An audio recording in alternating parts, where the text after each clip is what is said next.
Good evening doctor Zakir Naik. আমার নাম গোলাপচাঁদ বিশ্বকর্মা। আমার প্রশ্নটা হলো, বকরি ঈদ এটা কিছুদিন পরেই হবে এই বছরে। আর মুসলিমরা তারা বিশ্বাস করে যে এই বকরি ঈদে তারা কোরবানি দেয় ছাগল, মহিষ, গরু, বিভিন্ন পশু। আর ইসলাম ধর্ম অনুযায়ী ইনসানিয়াত আর মানবতা খুব গুরুত্বপূর্ণ। প্রত্যেক মানুষ দয়া দেখাবে বিভিন্ন পশু পাখির প্রতি আর মানুষের প্রতি, সবার প্রতি তারা দয়া দেখাবে। মুসলিমরা যদি এটা বিশ্বাস করে তাহলে কেন তারা কোরবানি দেয় এই ছাগল, গরু বা মহিষ? বকরি ঈদে কেন এগুলো জবাই করে? মুসলিমরা যে কাজটা করে সেটা কি মানবতার পক্ষে আছে, মানে মানবতা বা ইনসানিয়াত? ভাই খুব সুন্দর প্রশ্ন করলেন যে আমরা বকরি ঈদে কেন গরু ছাগল কোরবানি দেই। বকরি ঈদ না হলে কি কোরবানি দিতে না, পারবো? যে কোনো পশুর কথা বলতে পারো। প্রশ্নটা হচ্ছে ঈদ না হলে কি কোরবানি দিতে পারবো? তারা কোরবানি দেয়, পশু হত্যা করে। আপনাকে আমি প্রশ্ন করছি বকরি ঈদ বাদে অন্য সময় কোরবানি দিলাম, এটার কি অনুমতি আছে? না না, এরকম তাহলে প্রশ্নটা এরকম কেন? তার এরকমও বদলে করা যাবে ডাইরেক্ট না। প্রশ্ন করেন আমরা নন ভেজ খাই কেন? ঠিক? আপনার প্রশ্নটা বুঝতে পারছি আপনি না। তো জানতে চাচ্ছেন আমরা নন ভেজ খাবার খাই কেন, মাংস খাই কেন? আমার প্রশ্নটা হলো বকরি ঈদের সময় নিয়ে আর অন্যান্য সময়গুলো। আচ্ছা ঠিক আছে, দুটোরই উত্তর দিচ্ছি। বকরি ঈদে যেটা হয় আল্লাহ পবিত্র করে বলছেন সূরা হজ অধ্যায় নম্বর 22, আল্লাহ সুবহানাহু ওয়া তাআলার কাছে মাংস বা রক্ত পৌঁছায় না, আল্লাহর কাছে পৌঁছায় তোমাদের তাকওয়া। অন্য ধর্মে এরকম না। অন্যান্য ধর্মে উৎসর্গের সময় পশু বলি দিয়ে ফেলে রাখে একটা বেদিতে একজন দেবতার সামনে। সেটা খায় কে? ঈশ্বর খান। ইসলাম ধর্মে যখন কোরবানি দেই আমরা কি করি? কমপক্ষে 1/3 অবশ্যই গরিব লোককে দিতে হবে, 1/3 দেব আত্মীয় আর বন্ধুদের, বাকিটা নিজের জন্য রাখব। নিজের জন্য ম্যাক্সিমাম 1/3 রাখতে পারবেন। চাইলে আপনি পুরোটাই দান করে দিতে পারেন। তাহলে যখন কোরবানি দিচ্ছি তখন কি করছি? মানুষ জাতির উপকার করছি। আমরা তাদের জন্য খাবার দিচ্ছি। এখন কাউকে খাবার দেয়া এটা কি ভালো না খারাপ? খাবার দেয়া যাতে মানুষ উপকার পেতে পারে এটা কি ভালো না খারাপ? ভালো। মানুষের জন্য এটা ভালো না খারাপ? ভালো। তাহলে ইসলাম হচ্ছে মানবতার ধর্ম। আপনি প্রশ্ন করতে পারেন যে প্রাণীদের কেন হত্যা করা হচ্ছে? মানুষের জন্য ভালো, কিন্তু প্রাণীদের জন্য কি হচ্ছে? আর সত্যি বলতে একজন মুসলিম শুধুমাত্র ভেজ খাবার খেয়েও ভালোভাবে ধর্ম পালন করতে পারে। ননভেজ খাওয়া ইসলামের জন্য বাধ্যতামূলক না। তবে আল্লাহ যেহেতু আমাদেরকে অনুমতি দিয়েছেন ননভেজ খেতে, তাহলে আমরা সেটা খাবো না কেন? আল্লাহ পবিত্র কোরআনে বলেছেন সূরা মাইদা অধ্যায় নম্বর 5 আয়াত নম্বর 1, সেই চতুষ্পদ প্রাণীর মাংস খাও যেগুলো তোমাদের জন্য হালাল করা হয়েছে। আল্লাহ বলেছেন সূরা নাহল অধ্যায় 16 আয়াত নম্বর 5, তিনি চতুষ্পদ প্রাণী সৃষ্টি করেছেন যাতে করে তোমরা উপকার পেতে পারো এবং তাদের মাংস খেতে পারো। এই কথাটা আবারও আছে সূরা মুমিনুন অধ্যায় নম্বর 23 আয়াত নম্বর 21, যে গবাদি পশুর মধ্যে রয়েছে নিদর্শন, তাদের উদরের দুধ পান করো এবং তাদের মাংস তোমরা খাও। তাহলে যেহেতু আল্লাহ আমাদের অনুমতি দিয়েছেন, তাহলে ননভেজ খাবো না কেন?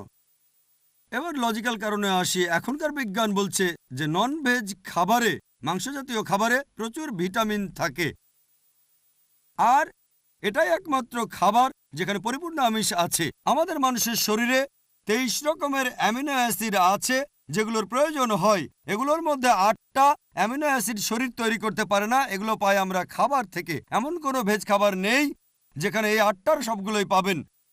শুধুমাত্র মাংস জাতীয় বা ননভেজ খাবারেই এই 8টা অ্যামিনো অ্যাসিডই পাবেন।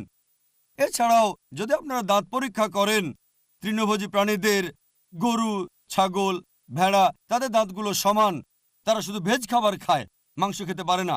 এরপর যদি দাঁত পরীক্ষা করে দেখেন মাংসাশী প্রাণীদের, বাঘ, সিংহ, চিতাবাঘ, তাদের মুখের দাঁতগুলো সূচালো যাতে মাংস খেতে পারে, এজন্য তাদের দাঁতগুলো থাকে সূচালো। তারা শুধু মাংসই খায়, ভেজ খাবার তারা খেতে পারে না। যদি আয়নার সামনে দাঁড়িয়ে আপনার দাঁতগুলো দেখেন, আমাদের সূচালো দাঁত আছে, আবার সমান দাঁতও আছে। আমরা সব ধরনের খাবারই খেতে পারি। যদি আল্লাহ চাইতেন শুধু ভেজ খাবারই খাবো, তাহলে আমাদেরকে সূচালো দাঁত দিলেন কেন? ননভেজ খাওয়ার জন্য। এছাড়াও তৃণভোজী প্রাণীদের যে পরিপাকতন্ত্র, গরু, ছাগল বা ভেড়ার শুধু ভেজ খাবার হজম করতে পারে, ননভেজ হজম করতে পারে না। আর মাংসাশী প্রাণীদের পরিপাকতন্ত্র, বাঘ, চিতাবাঘ, সিংহ শুধু মাংস হজম করতে পারে, ভেজ হজম করতে পারে না। আবার মানুষের যে পরিপাকতন্ত্র, সেখানে আছে ক্ষুদ্রান্ত এবং বৃহদান্ত্র। ভেজ খাবার হজম করতে পারে, নন ভেজ হজম করতে পারে। যদি আল্লাহ চাইতেন যে আমরা শুধু ভেজ খাবারই খাবো, তাহলে দুটোই হজমের পরিপাকতন্ত্র দিলেন কেন? এছাড়াও অনেক ভুল ধারণা আছে যে হিন্দুদের নন ভেজ খাবার খাওয়া উচিত না। এটা ভুল ধারণা। যদি হিন্দু ধর্মগ্রন্থ পড়েন, এটা আছে মনুস্মৃতিতে অধ্যায় নম্বর 5 অনুচ্ছেদ 30। ঈশ্বর প্রাণী বানিয়েছেন, তাদেরকে কেউ খাবে আর কাউকে খাবে অন্যরা। যদি তুমি খাওয়ার জন্য সৃষ্টি করা প্রাণী খাও তাহলে কোনো পাপ হবে না। মনুস্মৃতিতে আছে অধ্যায় 5 অনুচ্ছেদ 31 যে ঈশ্বর কিছু প্রাণীকে সৃষ্টি করেছেন উৎসর্গের জন্য। সেই ধরনের প্রাণীকে হত্যা করো, কোনো পাপ হবে না। মনুস্মৃতিতে আছে অধ্যায় নম্বর 5 অনুচ্ছেদ 40 যে উৎসর্গের জন্য প্রাণী হত্যা কোনো পাপ নয়। হিন্দু ধর্মগ্রন্থে এরকম আরও অনুচ্ছেদ আছে। বেদেও আছে যে মুনি আর ঋষিগণ নন ভেজ খাবার খেত, তারা গরুর মাংস খেত। মহাভারত পড়লে দেখবেন অনুশাসন পর্ব অধ্যায় নম্বর 88। পাণ্ডবদের গল্পটা তো জানেন। পঞ্চপাণ্ডব 5 ভাই, সবচেয়ে বড় ভাই যুধিষ্ঠির, তিনি ভীষ্মকে জিজ্ঞেস করলেন যজ্ঞের সময় কি উৎসর্গ করব, পূজার সময়, যাতে আমাদের পূর্বপুরুষের সন্তুষ্ট হবেন। ভীষ্ম উত্তরে বললেন, যদি তুমি লতাপাতা আর শাকসবজি উৎসর্গ করো তাহলে আমাদের পূর্বপুরুষেরা সন্তুষ্ট থাকবেন 1 মাস। মাছ উৎসর্গ করলে 2 মাস। যদি তুমি মাংস দাও তাহলে 3 মাস। যদি খরগোশ উৎসর্গ করো তাহলে 4 মাস। যদি ছাগল দাও তাহলে 5 মাস। শূকরের মাংস দিলে তখন 6 মাস। যদি পাখির মাংস দাও তাহলে 7 মাস। হরিণের মাংস দিলে 8 মাস। এভাবে তিনি বলে গেলেন। মহিষের মাংস দিলে 11 মাস।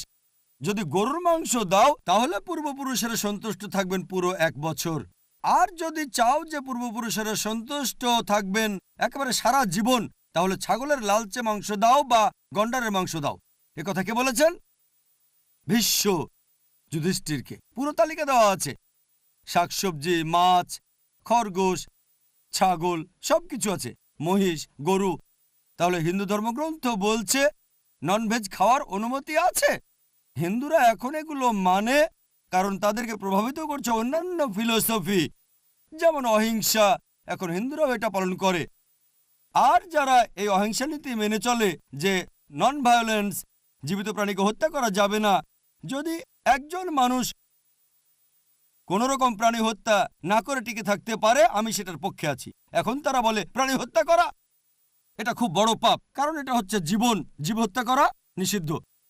এখন বিজ্ঞান উন্নত হয়েছে আর আমরা জানতে পেরেছি যে গাছপালারও জীবন আছে। তাহলে ভেজ খাবার খেলেও তো জীব হত্যা করছেন। তখন যুক্তি বদলায়, ঠিক আছে আমরা মানছি যে গাছপালারও জীবন আছে, তবে ব্যথা অনুভব করতে পারে না। তাহলে একটা গাছকে হত্যা করা প্রাণী হত্যার চেয়ে কম গুরুতর পাপ। আচ্ছা, তর্কের খাতিরে মানলাম, কিন্তু এখন বিজ্ঞান বলছে আমরা মানুষরা যে শব্দ শুনতে পাই তার কম্পনাঙ্ক 20 সাইকেল পার সেকেন্ড থেকে 20,000 সাইকেল পার সেকেন্ড। এর নিচে বা উপরে হলে আমরা শুনতে পাই না। বর্তমানের বিজ্ঞান বলে যে গাছপালা কান্নাকাটিও করে, কিন্তু সেটা মানুষ শুনতে পায় না। আমেরিকার এক কৃষক একটা যন্ত্র বানিয়েছেন যেটা দিয়ে গাছের কান্না মানুষ শুনতে পাবে আর জানতে পারবে কখন গাছের পানি লাগবে। তখন হয়তো বলবেন, আচ্ছা ঠিক আছে, মানলাম যে গাছপালা যন্ত্রণা অনুভব করতে পারে, তবে এদের 2 বা 3টা ইন্দ্রিয় কম আছে, তাই গাছপালা হত্যা করা কম গুরুতর পাপ পশু পাখি হত্যার চেয়ে তাদের ইন্দ্রিয় 5টা। আচ্ছা, তর্কের খাতিরে এটাও মানলাম যে গাছপালা 2টো ইন্দ্রিয় কম থাকে পশু পাখির চেয়ে। আপনাদের একটা প্রশ্ন করি, যে ধরেন আপনার ভাই, আল্লাহ না করুন, ধরেন সে জন্মালো বোবা আর কালা হয়ে, আর বড় হওয়ার পরে তাকে কেউ মেরে ফেললো, তখন কি জজের কাছে গিয়ে বলবেন, মাই লর্ড এই খুনিকে কম শাস্তি দেন কারণ আমার ভাই ছিল বোবা আর কালা? এভাবে বলবেন? আপনি জজকে বলবেন তাকে বড় শাস্তি দেন, আমার ভাই ছিল মাসুম, সে শুনতো না, বলতে পারতো না। তাই ইসলাম ধর্মে এমন না যে 2টো ইন্দ্রিয় কম বা 2টো বেশি। আল্লাহ পবিত্র কোরআনে বলেছেন সূরা বাকারা অধ্যায় 2 আয়াত 168, তোমরা বৈধ আর পবিত্র খাদ্যবস্তু থেকে আহার করো, যেটা ভালো পবিত্র সেটা খেতে পারেন। আর এছাড়াও যদি অমুসলিমরা তারা ননভেজ খাবার খেতে না চায়, আমার কোনো সমস্যা নেই, আপত্তিও নেই। শুধুমাত্র যখন বলছেন এটা পাপ, মানবতার বিরুদ্ধে, তখন আমি উত্তর দিচ্ছি। এমনিতে অমুসলিমরা ভেজ খাবার খেলে সেটা আমার জন্য ভালো। যদি সব অমুসলিম ননভেজ খাওয়া শুরু করে দেয় তাহলে গরু ছাগলের মাংসের দাম বেড়ে যাবে। তাই ব্যক্তিগতভাবে আমার আপত্তি নেই।